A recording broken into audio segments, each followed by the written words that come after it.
Welcome back my friends. एक numerical है हमारा इक्विलेटरल प्रिज्म से। क्वेश्चन कुछ इस प्रकार है, जरा क्वेश्चन सुनिए फिर सोल्यूशन की बात करते हैं। An equilateral prism of glass, equilateral prism का मतलब हो गया all three angles are 60 degree. Okay, glass of refractive index 1.45। देखिए प्रिज्म का रिफ्रैक्टिव इंडेक्स गिवन है और प्रिज्म बना है किससे? ग्लास से। तो अगर हम प्रिज्म के रिफ्रैक्टिव इंडेक्स का सिंबल लिखें तो हम लोग नॉर्मली क्या लिख देंगे? ANG। ग्लास से बना, एयर के रिस्पेक्ट में। इक्विलैटरल है यानी कि सभी एंगल्स हमने कितने ले रखे हैं यहाँ पर? 60 डिग्री। ये तो जानते हो कि आप इक्विलैटरल का मतलब 60 डिग्री।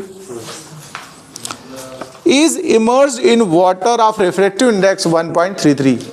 इस प्रिज्म को वाटर में इमर्ज कर रखा है और वाटर को हमने अपने समझने के लिए लिक्विड लिख लिया है, क्योंकि वाटर एक स्पेशल बात हो गई, लिक्विड कुछ भी हो सकता है, तो हम जनरल समझाने की कोशिश करें, इसलिए हमने वाटर सिंबल की जगह लिक्विड यूज किया। तो उसका रिफ्रैक्टिव इंडेक्स कितना है? ANL 1.33, ये गिवन है हमें। Emerged in water of refractive index 1.33, मैंने वाटर की जगह L फॉर लिक्विड ले लिया है। A narrow beam of light falls normally on one face of the prism. एक बीम ऑफ लाइट है जो नॉर्मल फॉल हो रही है। देखिए नॉर्मल का मतलब होता है इस प्रिज्म के सरफेस के साथ इसका इंसिडेंस एंगल कितना बन रहा है? 90 डिग्री।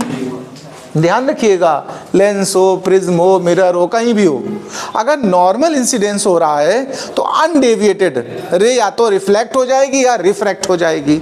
यहाँ ट्रांसपेरेंट है तो आर पार हो जाना है, अगर मिरर होता तो उसी रास्ते से वापस चली जाती। तो ये 90 डिग्री पे अगर गिरा है नॉर्मली तो वो सीधा अगले फेस तक चली जाएगी, सीधा डायरेक्ट। देखिए इस फेस पर जाकर पहुंचेगी। अब यहाँ आप ध्यान दीजिएगा प्लीज, नॉर्मल गिरी यानी ये 90 अंदर वाला हो गया कि नहीं हो गया? बताओ, ये 90 और ये 60 तो अपने आप बचा हुआ ऊपर वाला ये कितना होगा? 30 डिग्री होगा कि नहीं होगा? बताइए। और इस फेस पे जब आप नॉर्मल डालोगे, ध्यान देना प्लीज, तो ये पूरा 90 बना रहा, उसमें से ऊपर 30 निकल गया तो नीचे बचा कितना? 60। यानी जो ये लाइट सेकेंड फेस पे आई है रे, वो नॉर्मल के साथ कितना बना रही है? 60 डिग्री। यानी इस फेस के लिए नॉर्मल हमारा हो गया 60। क्वेश्चन हमसे पूछ रहा, जरा भी जान लेते, पूछ क्या रहा हमसे? कह रहा है find the angle of emergence of the beam. Emergent angle मतलब होता है सबसे फाइनल में जहां निकल के बाहर जा रही हो। तो ये बाहर निकल रही है इस जगह से, देखो ये नॉर्मल और ये इमर्जेंट हो गई।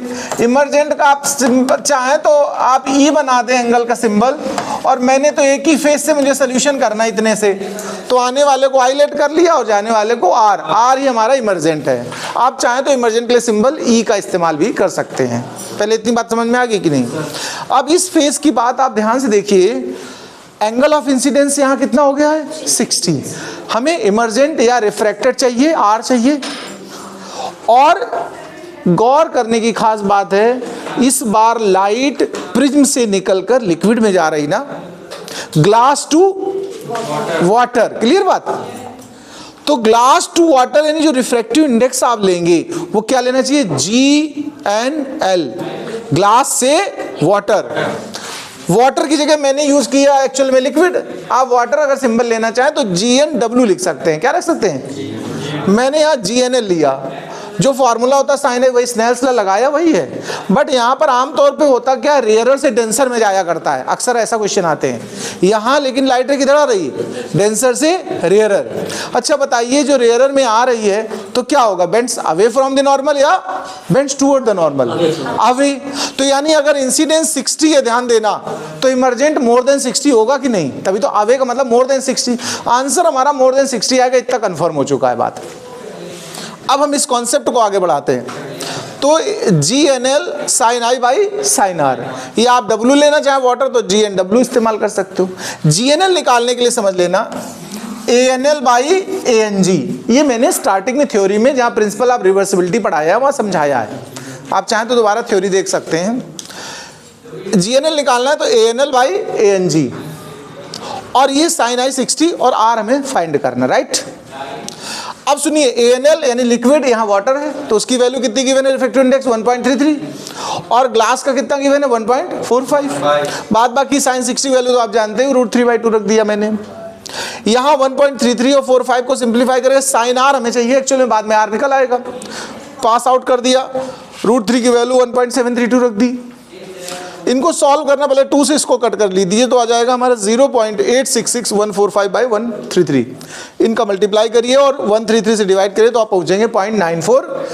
0.94 से भी काम चलेगा और 0.9441 पूरा हमने 4 डिजिट तक लिया। इस जगह थोड़ा ध्यान देना, जो लोग सीबीएसई के स्टूडेंट्स हैं वो लोग यहीं पर लीव कर देंगे, ये आंसर है उनका, ठीक है। साइन इनवर्स 0.9941, राइट, या 0.94। लेकिन अगर आप आईसीएससी के स्टूडेंट्स हैं तो आपको कैलकुलेटर अलाउ है, तो आप कैलकुलेटर में वैल्यू रखिए साइन इनवर्स सेकंड फंक्शन में जाकर, तो आपकी वैल्यू आ जाएगी 70.85 डिग्री। क्लियर बात। सीबीएसई वालों को नहीं करना है क्योंकि उनको कैलकुलेटर अलाउ नहीं है बोर्ड में, ठीक है। या बोर्ड में क्वेश्चन के साथ ही बगल में कहीं डेटा ऐसा दिया होगा कि the value of sine inverse 0.94 is 70.8 something degree, ऐसा या तो साथ में अटैच होगा वैल्यू, अदरवाइज हमारी यहीं तक अप्रोच होती है। इसका एक तरीका बिना कैलकुलेटर के भी होता है, उसके लिए साइन की टेबल चाहिए होती है, साइन और साइन इनवर्स की टेबल मिलेगी नहीं एग्जाम में, तुम मांगते रह जाओगे, तो इसलिए हमें यहीं छोड़ना है, ठीक है। मुझे लगता है आप समझ पाए हैं। अगर कोई डाउट हो, कुछ और पूछना चाहें तो आप कमेंट में डालें। नमस्कार।